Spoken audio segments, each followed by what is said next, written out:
आप सभी को क्रांतिकारी और हूल जुहार। आज मैं आप सबों के बीच एक विचित्र जो कारनामे हमारे नावाडी थाना प्रभारी के माध्यम से किया जा रहा है उसके बारे में थोड़ा मैं आप सबों को अवगत कराना चाहूंगा। 14-15 जो रात थी, 15 तारीख 14 तारीख का रात को जो घटना घटित हुआ, हेमलाल पंडित की जो हत्या हुई, उस हत्या के होने के अगले दिन 15 तारीख को सुबह 15 तारीख को आने की जो नावाडी फुसरो डुमरी रोड का बाधित किया जाना और थाना में जो हेमलाल पंडित के मृतक शरीर को रखा गया और उनके परिवारजनों द्वारा, वहां ग्रामीणों के द्वारा जन आक्रोश किया गया, उसके एवज में आज नावाडी प्रखंड के अधिकांश जेएलकेम के साथियों के साथ साथ कुछ एकाध अन्य लोगों के नाम पर केस दर्ज कर लिया गया है।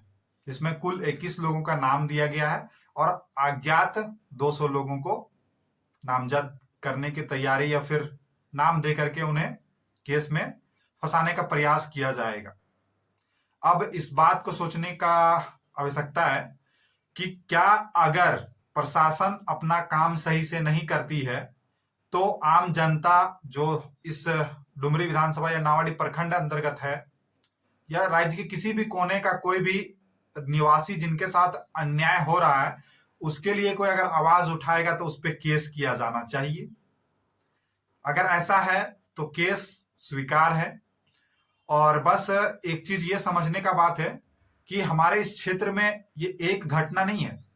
इस एक घटना में रिजल्ट इसलिए आ पाया क्योंकि यहाँ पे डुमरी विधायक त्वरित रूप से खड़े थे, इसलिए, और इसका कोई और कारण नहीं माना जा सकता है। प्रशासन अपनी काबिलियत की कितनी भी तारीफ कर ले वो उनकी लिए ठीक है, लेकिन आम जनता के लिए ठीक नहीं है।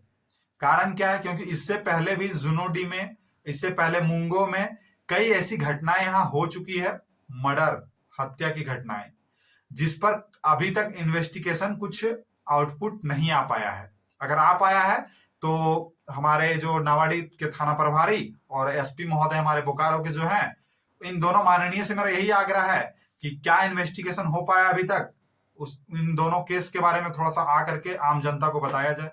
और अगर नहीं आ पाया है तो इसका मतलब साफ है कि जो 14 तारीख को रात को हेमलाल पंडित का हत्या हुआ, उसका जो गिरफ्तारी आप लोगों ने जो किया है, उसका श्रेय only and only Tiger Jairam Kumar Mahato को ही जाना चाहिए। बस क्यों नहीं जाना चाहिए? क्योंकि अगर आप लोगों ने अपनी काबिलियत को दिखाने का इतना ही शौक है और इतना काबिलियत पे भरोसा है तो इन दोनों इन्वेस्टिगेशन पे क्या हुआ है इस पे बात किया जाए। और साथ ही साथ यहाँ पे जो अवैध कारनामे, जो अवैध काम चल रहे हैं, उस पे जो लेवी लिया जा रहा है ना, उस पे क्या कहना है, उस पे भी थोड़ा सा बात हो जाए और उस पे भी पब्लिक को जानने का मतलब अब इच्छा जागेगा, जगना भी चाहिए कि किस तरह से बालू बिना लीज हुए बालू धड़ाधड़ हर जगह पे पहुंचता है। कोयला अवैध तरीके से खनन करके अवैध तरीके से रास्ते में ले जाया था, उसमें किसका संरक्षण है? कौन कौन उनको संरक्षण देने का काम कर रहा है? और ये इंटरेस्टिंग बात है कि ये जो केस अभी किया गया है, हमारे थाना के शायद एसआई हैं मिथिलेश कुमार सिंह, जो बेशक इस राज्य के मूल निवासी नहीं है।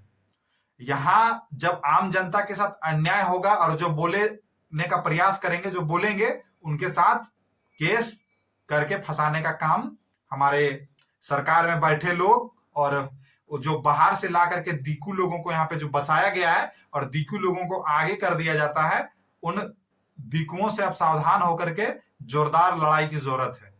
उन दीकुओं के खिलाफ अब एक आंदोलन, मतलब ऐसा आंदोलन हो जिसमें अब इनका सफाया किया ही जाए। सफाया कहने का मतलब ये है कि यहां से मूल निवासी कौन है, स्थानीय कौन है, इसका एक परिभाषा तय किया जाए, अन्यथा इससे उग्र आंदोलन होगा। बात रह गई छोटे मोटे इन केसों का, तो जितने भी साथियों पे केस हुआ है और जितने पे आप करना चाहते हैं बेशक कीजिए, कोई डरने वाला नहीं है। इस बात को आप थोड़ा याद रखिएगा। और अब थोड़ा सा अब अपने कानून व्यवस्था को तंदुरुस्त करने के लिए सरकार को गार्ड बांध लेना चाहिए, क्योंकि हम लोग थोड़ा सा समझ रहे थे कि सरकार की मजबूरी होती है कि लॉ एंड ऑर्डर, लेकिन ये मजबूरी नहीं है, ये जानबूझकर किया जाने वाला एक सुनियोजित तरीके से काम किया जा रहा है। इस बात को आम जनता को समझ में आ ही रहा है और अब अच्छे से आम जनता इस व्यवस्था को समझाने की तैयारी करेगी। बस मेरा आप सबसे यही आग्रह है कि अगर आपके साथ कोई खड़ा है और आपके अन्याय उसके विरुद्ध कोई बोल रहा है तो उसका साथ दीजिए। आपके साथ जो अन्याय हो रहा है उसके लिए बोलने वालों के साथ खड़ा रहिए, उनके साथ सहयोग कीजिए। अन्यथा जो घटना आज वहां पे घटित हुई है, मर्डर, हत्या जो भी है, किसी के साथ दुर्भाग्य हो ना जाए तो प्रशासन ऐसे ही रवैया करती है, ये बात सबको पता है। प्रशासन बिना पैसा लिए कोई काम करती नहीं है, ना जांच शुरू करती है। एक छोटा से छोटा मामला में प्रशासन, जो हमारे व्यवस्था है, प्रशासनिक व्यवस्था, वो बिना घूस, बिना पैसे के कोई काम नहीं करती है। इसलिए अब समय आ गया है इसके बदलाव का, डरने की जरूरत नहीं है। जितने भी साथियों पे केस हुआ है उनको क्रांतिकारी जुहार, फूल जुहार, तैयार रहिए। अब आपका आमंत्रण आ चुका है तो थोड़ा सा आप कमर कस लीजिए और इन दिकुओं और इन जो अव्यवस्थित व्यवस्था को बना करके रखने में जो सहयोगी हैं, उन सहयोगियों का ध्वस्त करने का समय आ चुका है। अब रुकना नहीं है। जय झारखंड, जोहार झारखंड, क्रांतिकारी जोहार, फूल जोहार।